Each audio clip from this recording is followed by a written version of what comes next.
Hi everyone, today I'm going to be working on the fenders. Now where we last left off is I actually put a bunch of build primer over the fiberglass, and now we need to actually sand that, and I'm going to get it down to about 320 and kind of see where it goes from there. And I'm assuming I'm going to have to do, spray at least twice to get these things flushed out. They're pretty curvy, like in all sorts of directions. So hopefully that will be good, but let's get cracking on the sanding and kind of see where we go from there.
Alright, so got a little print through, not a big deal.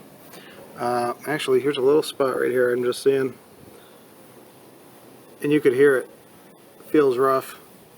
Over here is like glass. The rest of this is like glass. So This went exactly as planned. I was actually pretty impressed with this. But you could see how this curves in and then comes out. I mean, these things are flared all over the place, so it's really hard to actually sand in here without like running up against the side. You could see that there's just a hair, you could hear it. A little bit of roughness, just in certain areas. But since I'm starting to print through, if you will, I'm not worried too much because I'm going to actually shoot this again. And, you know, there's an area right here, you could probably see it, that is low. So I'll probably sand that just a little bit and then, you know, shoot this again with another set of build. And, but, you know, half of this fender, something like maybe this half, is underneath the car. This is only the part sticking out. So, doesn't mean that I'm going to do crap work where it's not seen, but, you know, I might not have to do 99% in that area. So, and I tried not to take too much off the edges, which is really easy to, within a few swipes, take off. So I'm going to try to shoot another coat on this that maybe I could get a better setup, or I don't know, think of a different way of hanging these or something. But they're so big, it doesn't look big, but it really is big, that, you know, if you hung it by one hole or something, it would still be awkward to shoot because you can't get it to sit upright. So you could, so I think the way I had it is probably the best. I just can't get under it too well. But at this case, I'm not worried about shooting underneath or anything anymore. Just want to get the lip a little bit and get another thick coat on the outside of this. So let's go back to before. You could, I think you're seeing it. There's a little bit of a texture you could see on this. Almost looks like latex paint, actually. And then this, besides seeing the residue of the scratches, is just smooth, really smooth. So I'm happy with this. And my guide coat, which is a powder dry guide coat, because I'm not doing wet sanding right now, it's working out perfectly.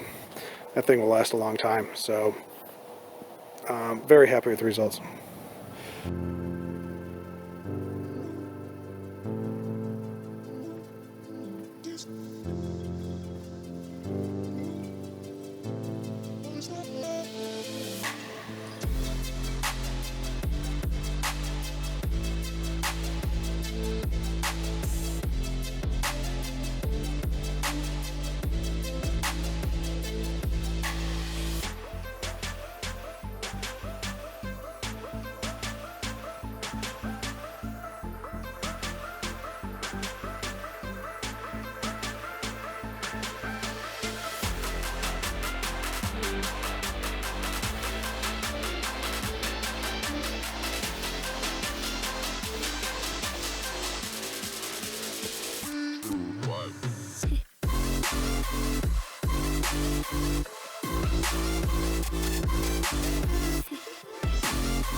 So I wanted to give you a close-up of what it looks like as you're working through it. And you know, this doesn't rub off, it just sticks.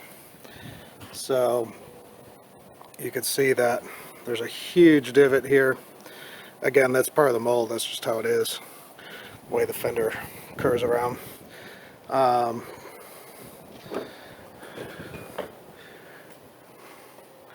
And you can see once it starts polishing off, it starts cleaning up.